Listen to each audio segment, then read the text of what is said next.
सच्चिदानंद घन की वाणी में लिखे हुए जो यथार्थ ज्ञान को कौन बताएगा? उस तत्व ज्ञान को तू गीता जी अध्याय नंबर 4 के श्लोक 32 में जिस सच्चिदानंद घन की वाणी के विषय में कहा है, उस वाणी को, उस ज्ञान को, उस तत्व ज्ञान को तू चौथे अध्याय के 34वें श्लोक में गीता जी में कहा कि तत्वदर्शी संतों के पास जाकर सुन समझ। वो तत्वदर्शी संत तुझे उस परमात्मा के बारे में ज्ञान कराएंगे। गीता ज्ञान दाता किसी अन्य भगवान के विषय में कह रहा, अपने विषय में नहीं। उसी के विषय में उस तत्वदर्शी संत की पहचान बताई है 15वें अध्याय के प्रथम मंत्र में, गीता जी अध्याय नंबर 15 श्लोक नंबर 1 में, कि जो संत उल्टे लटके हुए संसार रूपी वृक्ष की, यानी संसार रूपी वृक्ष है, ये संसार रूपी वृक्ष है, ये ऊपर को तो जड़ है इसकी और नीचे को शाखा समझो। तो जड़ कौन है? यानी ऊपर जो सबसे ऊपर सतलोक में सत्य पुरुष है, और ये ऊपर से नीचे को आया फिर परब्रह्म है, परब्रह्म से आगे ब्रह्म है, और ब्रह्म के एक ब्रह्मांड के अंदर तीनों गुण युक्त ब्रह्मा विष्णु महेश जी हैं। तो जो संत उल्टे लटके हुए संसार रूपी वृक्ष को सभी सर्वांग सहित भिन्न भिन्न बतावे, वह वेद के तात्पर्य को जानने वाला है, वो तत्वदर्शी संत है। और ये दया परमात्मा ने स्वयं ही आकर करनी पड़ी, ये लीला परमेश्वर कबीर जी ने स्वयं ही करनी पड़ी। उन्होंने स्वयं अपने सच्चिदानंद घन की वाणी में, अपनी ही वाणी में अर्थात कबीर वाणी में, और आज से 600 वर्ष, लगभग 609-10 वर्ष पहले बोला परमात्मा ने, अक्षर पुरुष एक पेड़ है, निरंजन वा की डार, तीनों देवा शाखा है, ये पात रूप संसार। परमेश्वर ने अपने अमृत ज्ञान में, तत्व ज्ञान में पहले ही लिखा हुआ है कि अक्षर पुरुष एक पेड़ है। वृक्ष वो होता है जो जमीन से बाहर दिखाई देता, उसको हम पेड़ बोलते हैं, वृक्ष बोलते हैं। और निरंजन वाकी डार, तना तो परब्रह्म है, और डार ज्योति निरंजन ये ब्रह्म है, और शाखा तीनों देवा, रजगुण ब्रह्मा, सतगुण विष्णु, तमगुण शिवजी रूपी तीनों देवता शाखा हैं, और पात रूप संसार। तो पुण्यात्माओं, उस परमेश्वर ने हमारे लिए कितना कष्ट उठाया, उस परमेश्वर ने, उस परमात्मा ने, तत्व ब्रह्म ने, जिसके विषय में गीता ज्ञान दाता कहता 18वें अध्याय के 62वें श्लोक में कि अर्जुन तू सर्वभाव से उस परमेश्वर की शरण में जा, उसकी कृपा से तू परम शांति और सनातन परम धाम को प्राप्त होगा। सनातन परम धाम शाश्वतम स्थानम। सनातन परम धाम का अर्थ है जो सदा रहने वाला, जो सबसे पुरातन, सबसे पहले का, शाश्वतम, सदा रहने वाला, जिसका नाश कभी ना हो, हम उसे सत्यलोक कहते हैं। और यजुर्वेद अध्याय नंबर 5 के श्लोक नंबर 32 में उसको रित धाम कहा है। रित माने सत्य, धाम माने लोक, सत्यलोक। वो कबीर परमात्मा जो सबका पाप नाशक है, बंदी छोड़ है, वो रित धामा सवर ज्योति, वो स्वयं प्रकाशित उस सतलोक के अंदर विद्यमान है, सतलोक में रहता है, सतलोक वाला है।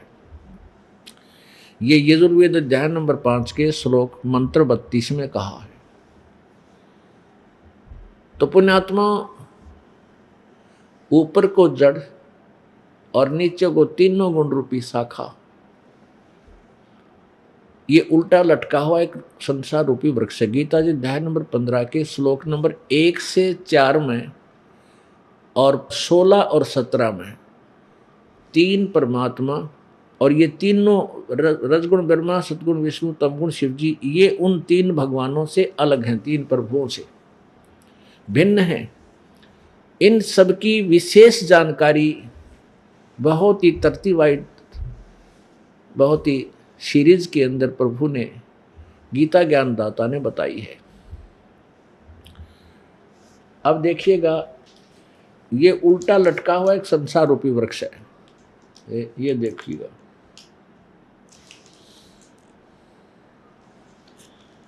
ऊपर को जड़, नीचे को शाखा वाला उल्टा लटका हुआ संसार रूपी वृक्ष का चित्र। ये पूर्ण ब्रह्म परमेश्वर, ये परम अक्षर ब्रह्म तो जड़ है, ये मूल समझो। अब हम पेड़ बोलते हैं इतने वृक्ष को, ये इसको हम पेड़ बोलते हैं जो जमीन से बाहर नजर आता है। तो परमात्मा ने, कबीर जी ने कहा कि अक्षर पुरुष एक पेड़ है, निरंजन वा की डार और तीनों देवा शाखा है, ये पात रूप संसार। कबीर परमेश्वर ने अपनी अमृत वाणी में, सच्चिदानंद घन की वाणी में लिखा है, 5वें वेद में। तो अक्षर पुरुष ये है तना, और निरंजन ये ज्योति निरंजन वा की डार, ये मोटी डार है ब्रह्म सरपुरुष, ये अक्षर पुरुष, ये सरपुरुष सरपुरुष। हम इसको सीधी भाषा में, अपनी लोकल अंग्रेज भाषा में तो क्षर पुरुष कहते, क्षर पुरुष। ये अक्षर अक्षर अक्षर यानी अविनाशी कहते अक्षर को, तो चिर स्थाई अक्षर पुरुष और क्षर पुरुष यानी ब्रह्म, और तीनों देवा शाखा है भाई पात रूप संसार। ये तीनों देवा शाखा है और ये पात रूप संसार। रजगुण ब्रह्मा, सतगुण विष्णु, तमगुण शिव जी शाखा है, और ये पात रूप संसार। ये किसने बताया? कबीर भगवान ने, कबीर परमेश्वर ने। ये फिर देखिएगा, ये है वो परमात्मा पूर्ण ब्रह्म कबीर साहिब, परम अक्षर ब्रह्म, ये जड़ है और बाकी ये शेष समझो ऐसा है। तो अब हम आपको पवित्र गीता जी के उस अमृत ज्ञान को रूबरू कराएंगे, जिससे आपका भक्ति में दृढ़ विश्वास होगा।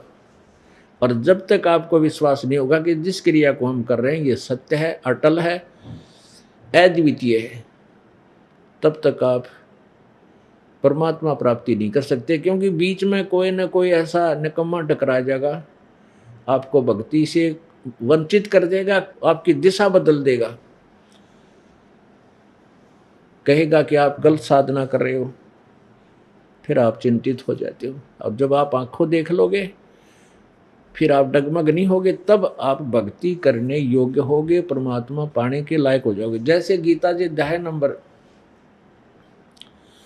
2 के श्लोक नंबर 53 में कहा कि अर्जुन, जिस समय तेरी बुद्धि भिन्न भिन्न प्रकार के भ्रमित करने वाले वचनों से हटकर एक परमात्मा के ऊपर, उस तत्व ज्ञान के ऊपर स्थिर हो जाएगी, यानी तेरा कति संशय मिट जाएगा, एक परमात्मा के ऊपर तू आश्रित हो जाएगा, तब तो तू योग को प्राप्त होगा, यानी तब तो तेरी भक्ति प्रारंभ होगी, तब तो तू भक्त बनेगा, योगी होगा, ये सोच लो। तो ऐसे आपको ऐसा अमृत ज्ञान देकर के निसंशय करना चाहता है ये दास कि कोई आपको डगमग ना करे। अब आपको श्रीमद् भगवत गीता दिखाते हैं, अध्याय नंबर 15 का और श्लोक नंबर 1। देखिएगा, श्रीमद् भगवत गीता, ये जय दयाल गोविंद का इसके अनुवादक हैं और गीता प्रेस गोरखपुर से प्रकाशित है। अथ पंचदशो अध्याय,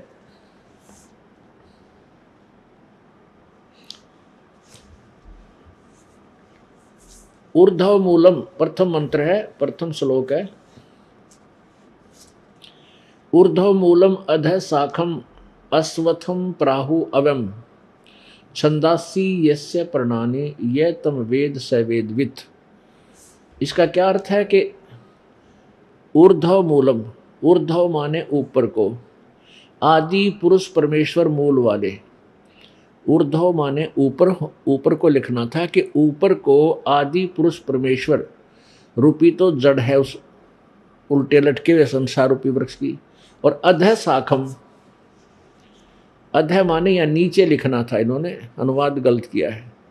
ब्रह्मा रूप मुख्य शाखा वाले नहीं, अधः माने नीचे, इन्हीं के शब्दों में श्लोक नंबर 2 में इन्होंने अधः का क्या अर्थ किया है? अधः, अधः माने नीचे, अधः माने नीचे, ये नीचे। तो यहां सीधा अर्थ बनता है ऊर्ध्व मूलम अधः शाखम। अधः माने नीचे को शाखा वाले। बस संसार रूपी वृक्ष, पीपल के वृक्ष को अविनाशी कहते हैं तथा वेद जिसके पत्ते कहे गए हैं। इन्होंने प्रणानी आदि इसको छंद को वेद बता दिया। और उस संसार रूपी वृक्ष को जो पुरुष, जो संत मूल सहित तत्व से जानता है, वह वेद के तात्पर्य को जानने वाला है। स वेदवित,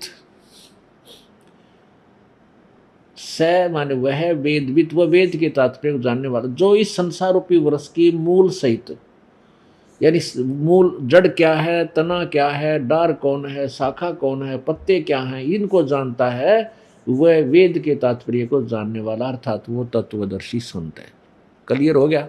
अब ऊर्ध्व मूलम अधः शाखम अश्वत्थम प्राहु अव्यम छंदासी यस्य पर्णानि ये तम वेद स वेदवित। इसका अर्थ है कि ऊपर को जड़ वाला और नीचे को शाखा वाला, एक उल्टा लटका हुआ यह संसार रूपी अविनाशी संसार रूपी पीपल का वृक्ष समझो ऐसा। और छंदासी यस्य पर्णानि, और इसके छंद माने अलग अलग विभाग। जैसे यूं क्या करना, इस शब्द में, इस गाने में कितने छंद हैं, यानी कितने इसके विभाग हैं। तो छंद जो हैं वो अलग अलग उसके विभाग हैं, वो और पत्तों सहित जो जानता है। छंदासी यस्य पर्णानि, जिसके ये पत्ते, आधि और शाखा, डार, ये छंद हैं, ये अलग अलग विभाग हैं। यह तम वेद, जो इसको जानता है, इन सब को विभागों को जानता है, स वेदवित वो तत्वदर्शी संत है। इसका ये अर्थ है। अच्छा, अब गीता ज्ञान दाता ने केवल इतना बताया है कि ऊपर को जड़ और नीचे को तीनों गुण रूपी शाखा, तीनों गुण, रजगुण ब्रह्मा, सतगुण विष्णु, तमगुण शिव जी। बस इसके अतिरिक्त इसने कुछ भी और ज्ञान नहीं दिया। इसके लिए कहा कि उसको पूरी जानकारी तो तत्वदर्शी संत देगा, उससे पूछो। अब हम 15वें अध्याय का दूसरा श्लोक आपको रूबरू कराएंगे, देखिएगा। अध्याय नंबर 15 और श्लोक नंबर 2। उस संसार वृक्ष की तीनों गुण रूप, जल से द्वारा बड़ी हुई नहीं, उस संसार वृक्ष की तीनों गुण रूप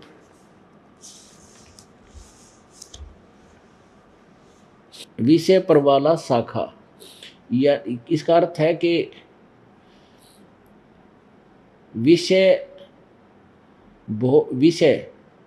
रूप कोपलों वाली देव, मनुष्य, तर्क आदि योनि शाखाएं। इसका अर्थ है कि ये तीनों गुण रूपी, रजगुण ब्रह्मा, सतगुण विष्णु, तमगुण शिवजी रूपी ये विषय विकारों की शाखाएं हैं, रूपी शाखाएं हैं। नीचे और ऊपर, सर्वत्र नहीं है, नीचे और ऊपर फैली हुई हैं। ये सर्वत्र शब्द नहीं होना चाहिए, अभी बताते हैं। फैली हुई हैं और मनुष्य लोक में कर्मों अनुसार बांधने वाली मूलानी, यानी मुख्य कारण है, मुख्य ही जड़ है इसकी, जीव को यहाँ फंसाए रखने की, कर्मों के बंधन में बांधने की, ये ब्रह्मा विष्णु महेश रूपी तीनों देवता, ये मुख्य कारण है। हमें यह बांध कर रखते हैं, कर्मानुसार बांधते हैं।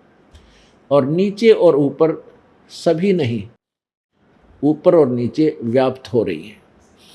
पुण्यात्माओं, जैसे ये पृथ्वी लोक के ऊपर गीता जी का ज्ञान बोला जा रहा था, ऊपर स्वर्ग है, नीचे पाताल। तो रजगुण ब्रह्मा जी, सतगुण विष्णु जी, तमगुण शिव जी रूपी तीनों शाखाओं की, अर्थात इनकी रेंज इनकी प्रभुता इन तीन ही लोकों में है, अन्य में नहीं है। सर्वत्र लिखना इनके साथ ये ठीक अनुवाद नहीं है इनका। अब क्या सिद्ध हो गया कि ये तीनों गुण रूपी जो ऊपर नीचे विषय विकारों की जो शाखाएं हैं, ये इस जीव को कर्मानुसार यहाँ फंसाए रखने की भी मुख्य कारण है, जड़ है, मूलानी। अब रजगुण ब्रह्मा, सतगुण विष्णु, तमगुण शिव जी, ये फिर कंसेप्ट क्लियर करना पड़ेगा, क्योंकि प्रत्येक सत्संग में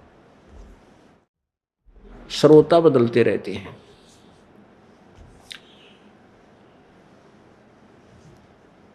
इसको बिल्कुल संक्षिप्त में सुनाएंगे। ये देखिएगा, श्रीमद् देवी भागवत जो बंबई से प्रकाशित है, इसमें संस्कृत भी साथ है। ये क्लियर करेगी कि रजगुण ब्रह्मा है, सतगुण विष्णु, तमगुण शिव जी। देखिएगा श्री देवी भागवत हिंदी टीका सहित भाग 1।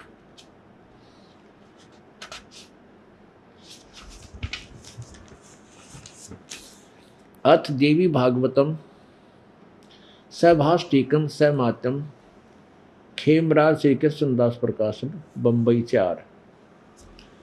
इसके हम अब तीसरे स्कंद पर आते हैं।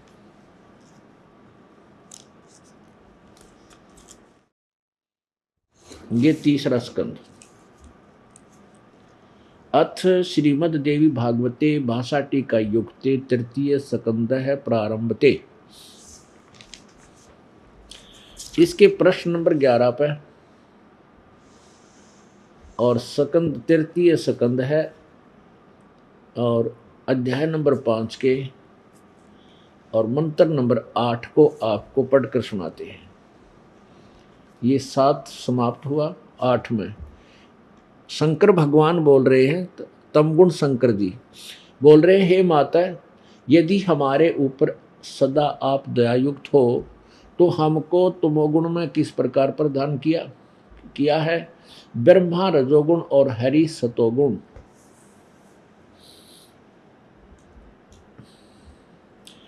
युक्त किए हैं। किस लिए?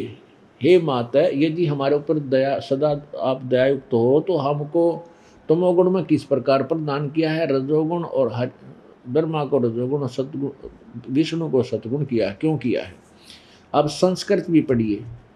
ये 7वां समाप्त हुआ, 8वां प्रारंभ होता है। यदि दया धर्मना न सदाम्बिके कथम अहम विहित तमोगुण। शंकर भगवान कहता है, मुझे तमोगुण क्यों बना दिया, और कमल से उत्पन्न होने वाले ब्रह्मा को रजोगुण संभव, उसको रजोगुण क्यों बना दिया। और सुहित है किमु सतोगुण हरि, और विष्णु को सतोगुण क्यों बना दिया। यदि आप कहते हो आप हमारे ऊपर दयालु हो, यदि दया धर्मना न सदाम्बिके, यदि आप हमारे ऊपर सदा, हे माता, यदि आप हमारे ऊपर सदा आप दयायुक्त हो तो हमको इस खचड़े में क्यों डाल दिया, क्यों पचड़े में घेर दिया हमारे को।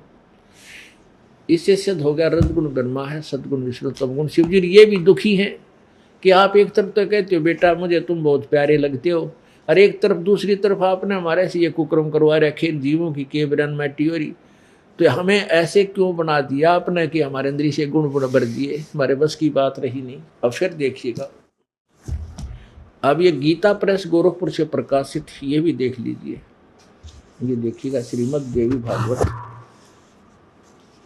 गीता प्रेस गोरखपुर से प्रकाशित है। इसके संपादक कौन है? हनुमान प्रसाद पोदार, चिमनलाल गोस्वामी। और ये कहाँ से प्रकाशित है और मुद्रित है?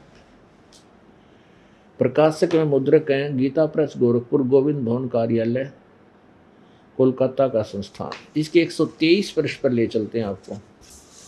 प्रश्न नंबर 123, स्कंद, तीसरा स्कंद, और यहाँ भगवान शंकर विष्णु जी दुर्गा की, अपनी माता की स्तुति कर रहे हैं। तुम शुद्ध स्वरूपा हो, यह संसार तुम ही से उद्भासित हो रहा है। मैं विष्णु, मैं ब्रह्मा और शंकर हम सभी तुम्हारी कृपा से विद्यमान हैं। हमारा आविर्भाव और तिरोभाव हुआ करता है। आविर्भाव माने जन्म, तिरोभाव माने मृत्यु। विष्णु भगवान स्वयं कह रहे हैं कि हम तो जन्मते और मरते हैं, हमारा जन्म और मृत्यु होता है, अविनाशी नहीं है, अजर अमर नहीं है। केवल तुम ही नित्य हो, अविनाशी। नित्य माने सदा रहने वाली, अविनाशी हो, जगत जननी हो। प्रकृति शब्द याद रखना, ये गीता में काम आएगा 14वें अध्याय में। प्रकृति दुर्गा को कहते हैं, प्रकृति और सनातनी देवी हो। भगवान शंकर बोले देवी यदि महाभाग विष्णु तुम्ही से प्रकट हुए हैं तो उनके बाद उत्पन्न होने वाले ब्रह्मा भी तुम्हारे ही बालक हुए। और फिर मैं तमोगुणी लीला करने वाला शंकर क्या तुम्हारी संतान नहीं हुआ? अर्थात मुझे भी जन्म देने वाली, उत्पन्न करने वाली तुम ही हो। शिवे, संपूर्ण संसार की सृष्टि करने में तुम बड़ी चतुर हो। इस संसार की सृष्टि, स्थिति और संहार में तुम्हारे गुण सदा समर्थ हैं। उन्हीं तीनों गुणों से उत्पन्न हम, यानी ब्रह्मा, विष्णु एवं शंकर नियमानुसार कार्य में तत्पर रहते हैं। इससे अब ये कंसेप्ट क्लियर हो गया कि रजगुण ब्रह्मा जी, सतगुण विष्णु जी और तमगुण शंकर जी, शिव जी। और ये दुर्गा इनकी माता है और ये नाशवान है, अजर अमर नहीं है, इनकी जन्म मृत्यु होती है, अविनाशी नहीं है। अब फिर पवित्र गीता जी के ज्ञान को समझेंगे। अब गीता जी अध्याय नंबर 15 का श्लोक नंबर 1, 2 आपने पढ़ा। इसमें स्पष्ट हो गया कि ऊपर को जड़, नीचे को तीनों गुण रूपी शाखा वाला ये संसार रूपी वृक्ष है। और जो संत इसके विषय में सब भागों विभागों को बताएगा वो तत्वदर्शी संत है। और इन कर्मानुसार यहाँ हमें फंसाए रखने के लिए, बांधे रखने के लिए के मुख्य कारण रजगुण ब्रह्मा, सतगुण विष्णु, तमगुण शिव जी, ये मुख्य कारण है। ये यहाँ हमें फंसाए रखने की मूल कारण है, जड़ है। आगे तीसरे श्लोक में गीता ज्ञानदाता क्या कहता है कि मैं तुझे जो ज्ञान दे रहा हूं, इस संसार रूपी वृक्ष की विस्तार से जानकारी नहीं दे सकता, क्योंकि मुझे इसके आदि और अंत का ज्ञान नहीं। इति सिद्धम गीता ज्ञान दाता अल्पज्ञ है, वो सर्वज्ञ नहीं है, अल्पज्ञ है। उसने ऑप्शन छोड़ दिया है गीता अध्याय नंबर 4 के श्लोक नंबर 34 में कि उस जो गीता की अध्याय नंबर 4 के श्लोक 32 में जिस तत्व ज्ञान के विषय में सच्चिदानंद घन की वाणी अर्थात 5वें वेद के विषय में जो जानकारी दी है, जिसमें विस्तार से सब ज्ञान लिखा है, उसकी जानकारी किसी तत्वदर्शी संत से पूछो, उनसे पूछो। तो इसलिए यहाँ कह रहा है कि मुझे इसका कंप्लीट ज्ञान नहीं है। यहाँ तेरे और मेरे विचार काल में, तेरे मेरे इस गीता जी के डिस्कशन में मैं तुझे कंप्लीट नहीं बता पाऊंगा। अब देखिए अध्याय नंबर 15 और हमने ये दूसरा यहाँ पढ़ लिया, दूसरा मंत्र। अब तीसरा पढ़ेंगे।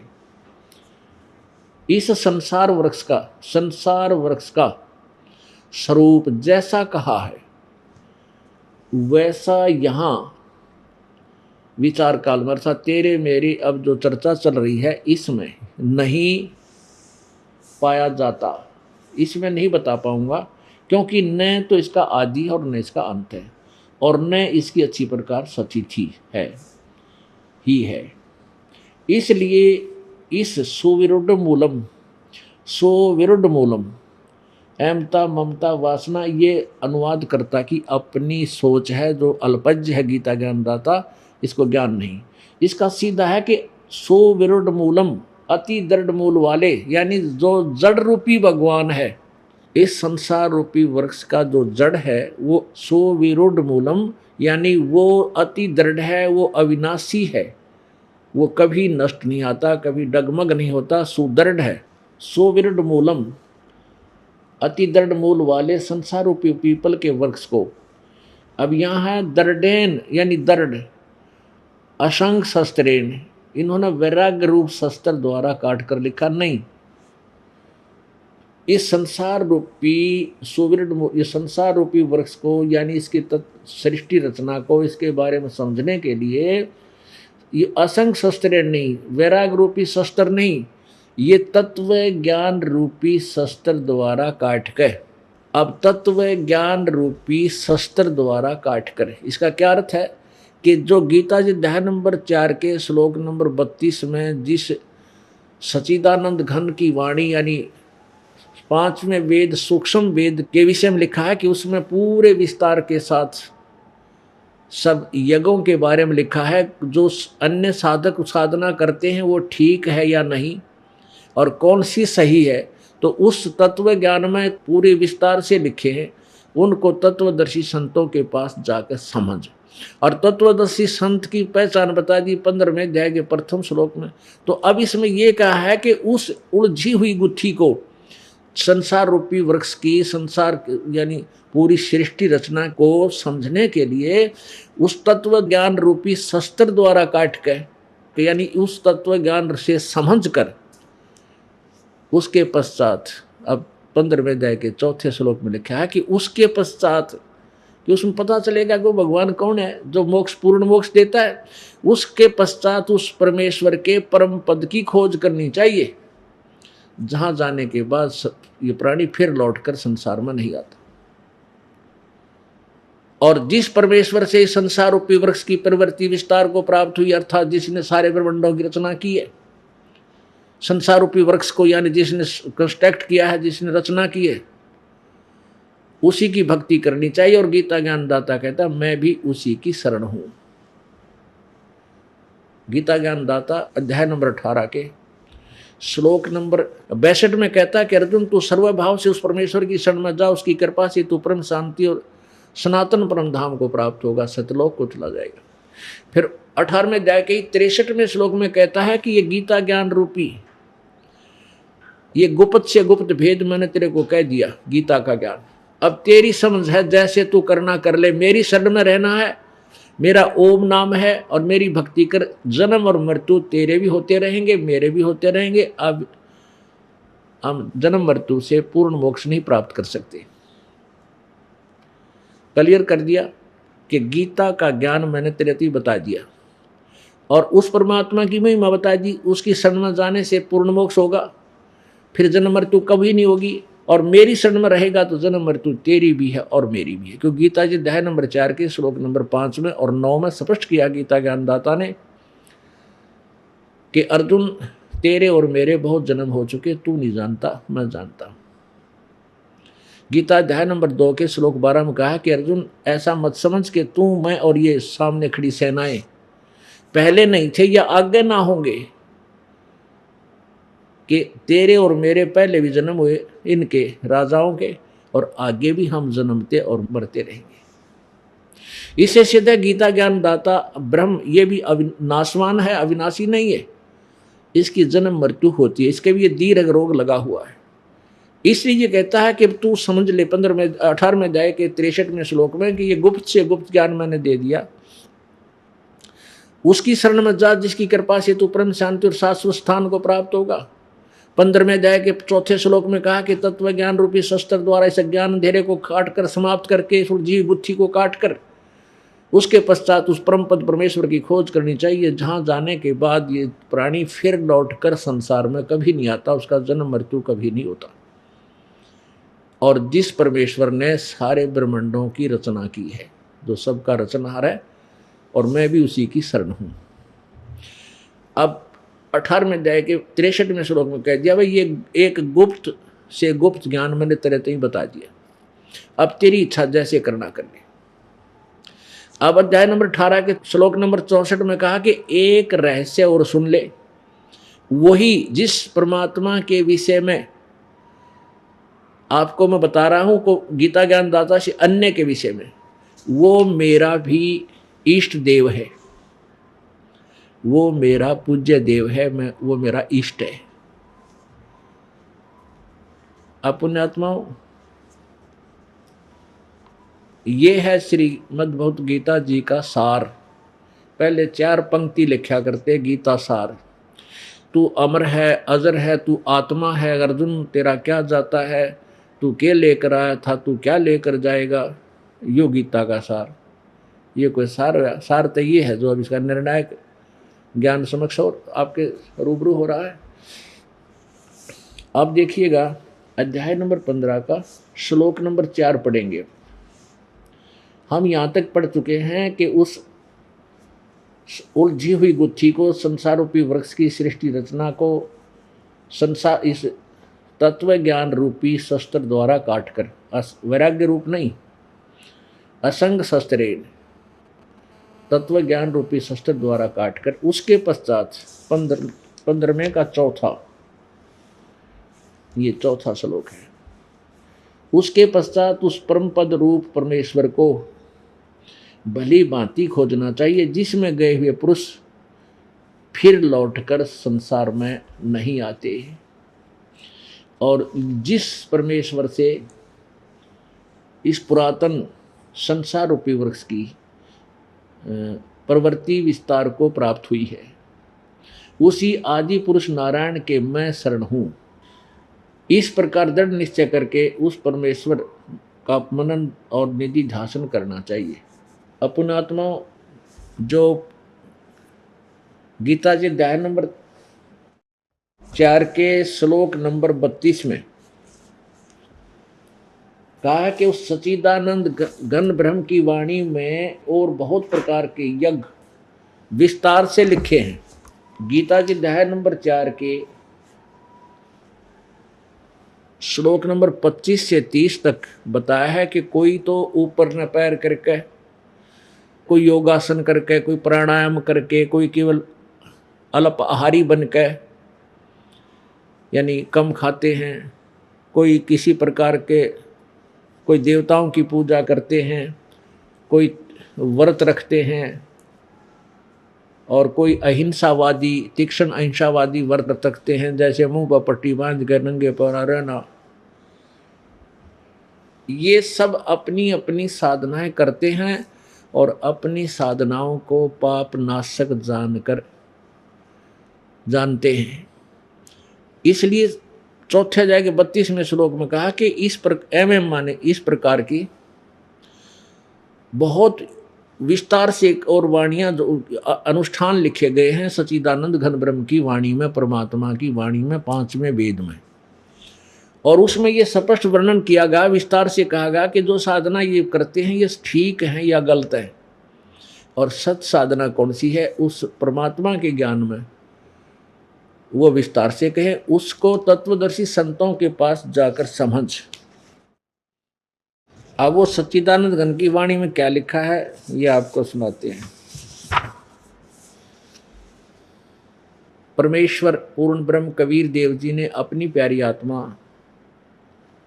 आदरणीय गरीबदास साहिब जी को अपनी कृपा से सत्यलोक के दर्शन कराए, फिर अपनी अमर वाणी, अपना ज्ञान उनके अंतःकरण में फैक्स कर दिया, ट्रांसफर कर दिया, और फिर संत गरीबदास जी ने आंखों देखा ऊपर के सब ब्रह्मांडों का और सब चित्रण जो है अपने मुखारविंद से परमात्मा का दिया हुआ ज्ञान कैसे उच्चारण किया।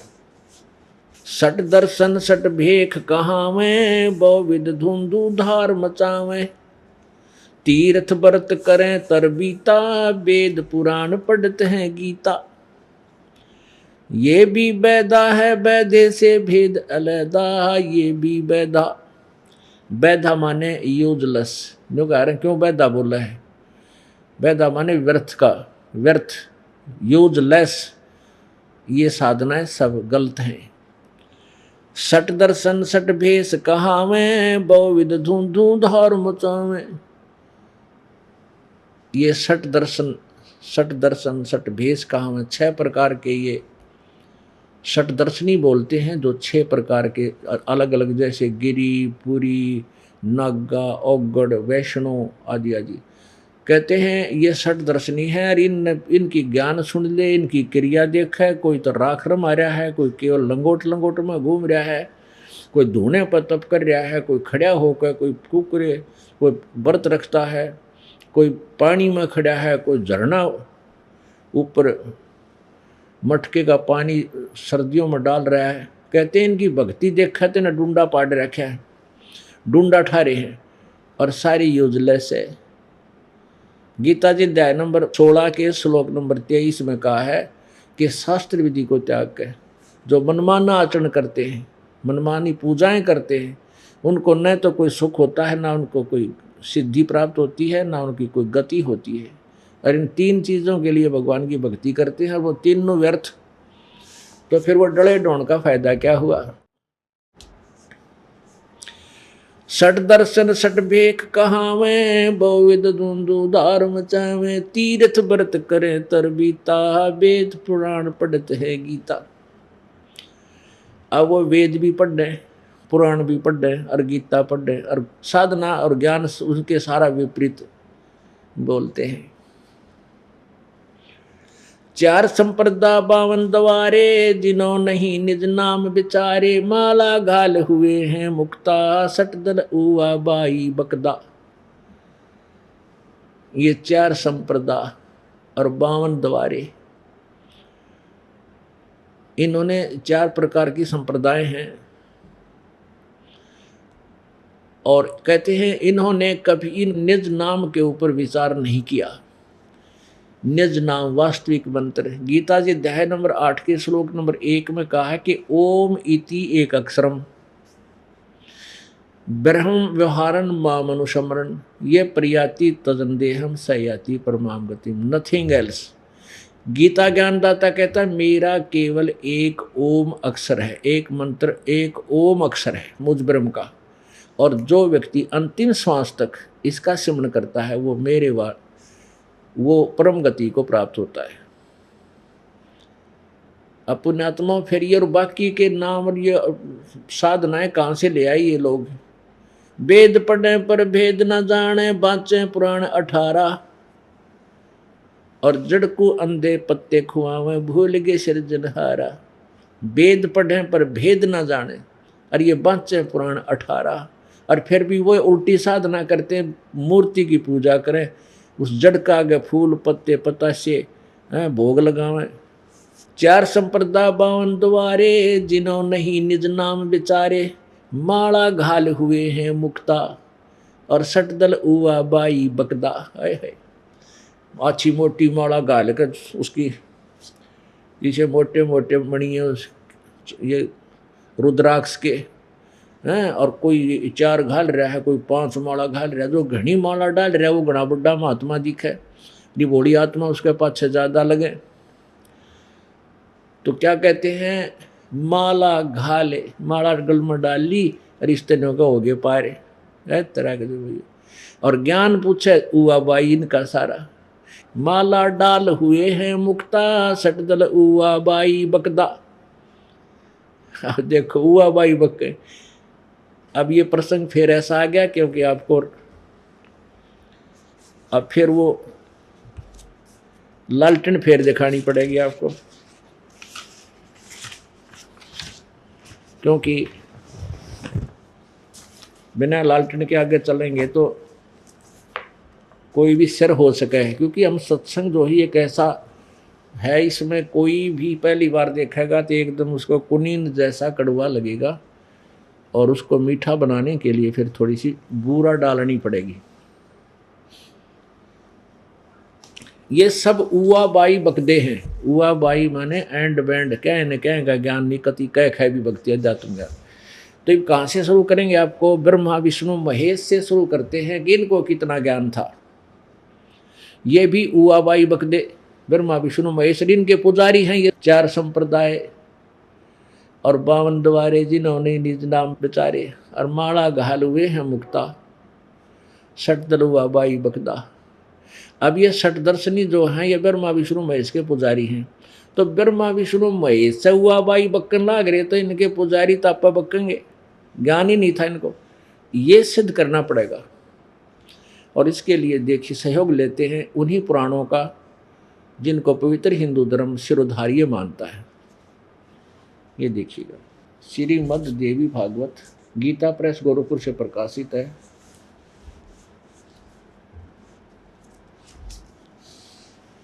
इसके संपादक हैं हनुमान प्रसाद पोदार और चिमन लाल गोस्वामी।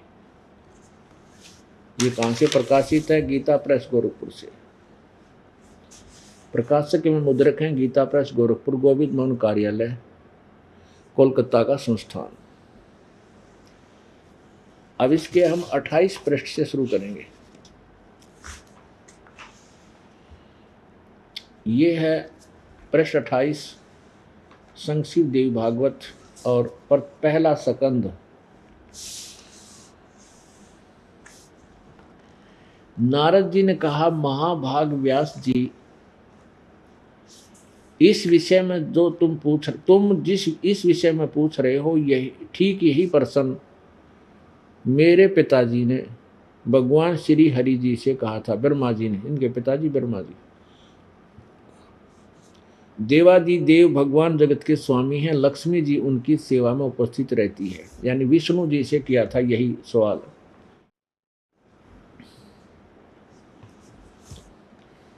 पीतांबर धारण करते हैं, 4 भुजाएं हैं। वक्ष स्थल पर श्री वत्स का चिन्ह चमकता है। वे चराचर जगत के आश्रयदाता हैं।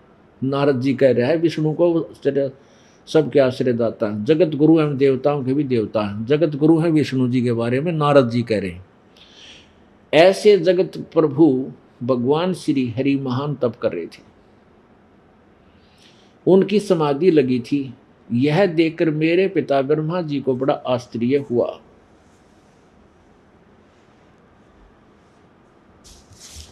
अतः उन्होंने उनसे जानने की इच्छा प्रकट की। ब्रह्मा जी ने पूछा, प्रभो, आप देवताओं के अध्यक्ष, जगत के स्वामी और भूत भविष्य एवं वर्तमान सभी जीवों के एकमात्र शासक हैं। भगवान, फिर आप क्यों तपस्या कर रहे हैं और किस देवता की आराधना में ध्यान मग्न है?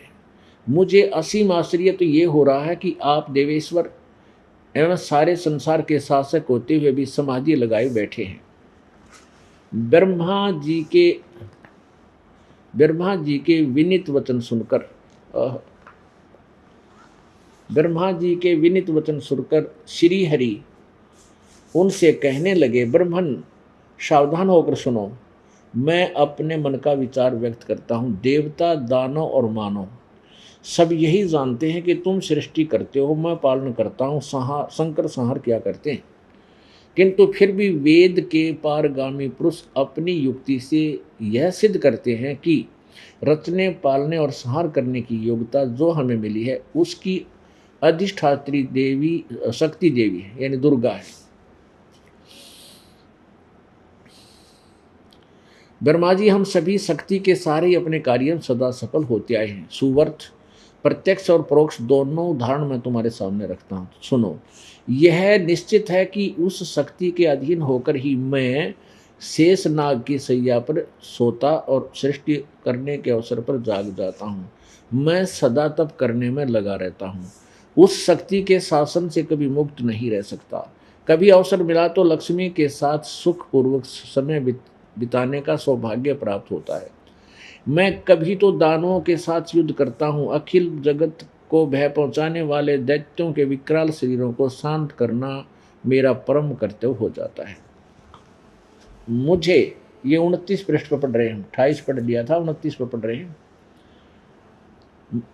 विष्णु जी कह रहे हैं कि मुझे सब प्रकार से शक्ति के अधीन, दुर्गा के अधीन, देवी के, शेरानी के अधीन होकर रहना पड़ता है।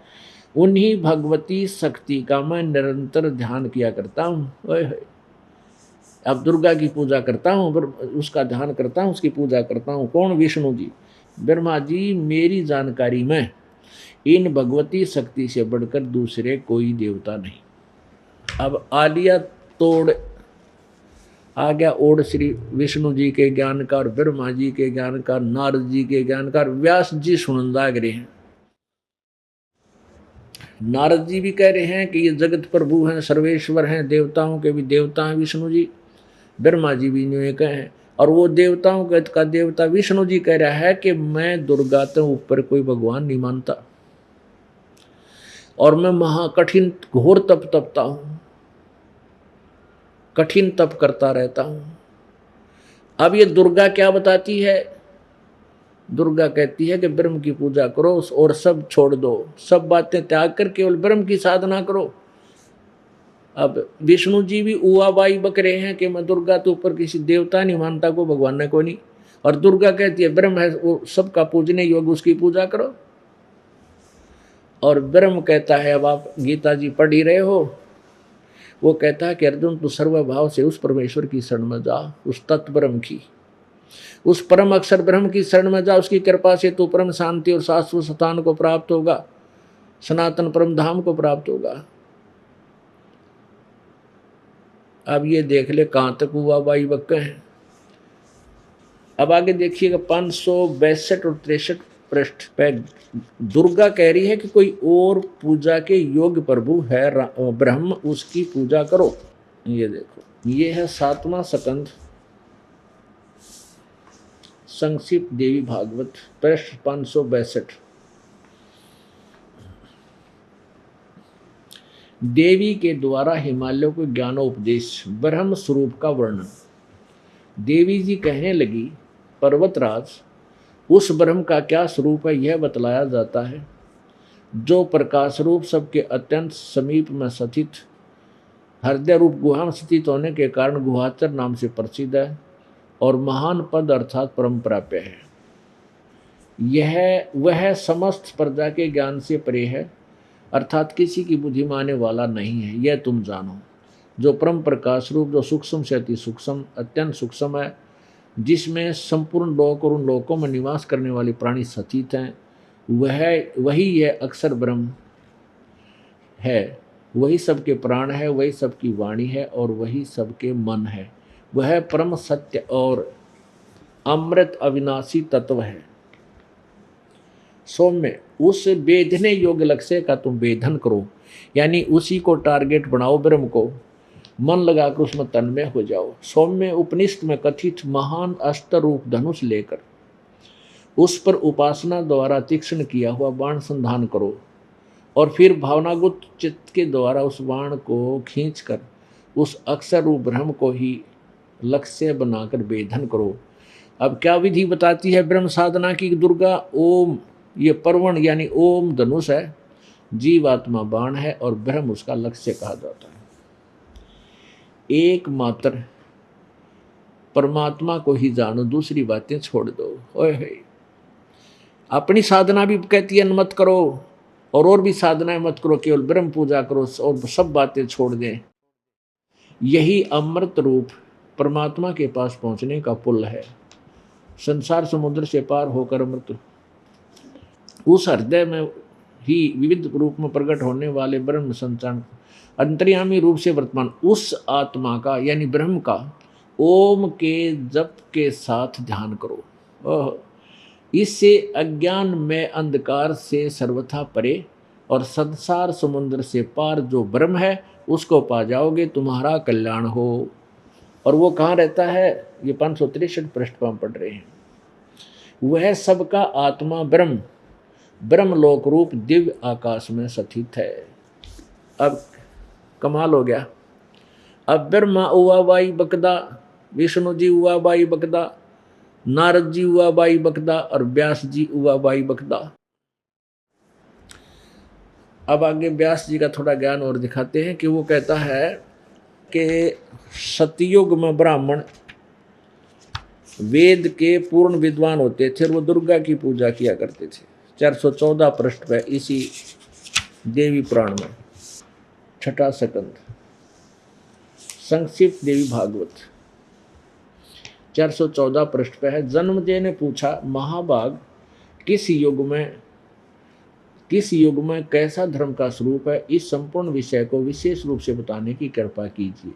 अब व्यास जी बोले, जो राइटर है, जो प्रिंटर है ना, सोच ले, प्रिंटिंग करने वाला, लिखने वाला, व्यास जी कहते हैं, राजन, यह निश्चय है कि सतयुग में ब्राह्मण वेद के पूर्ण विद्वान थे। उनके द्वारा निरंतर भगवती जगदम्बा की आराधना होती थी।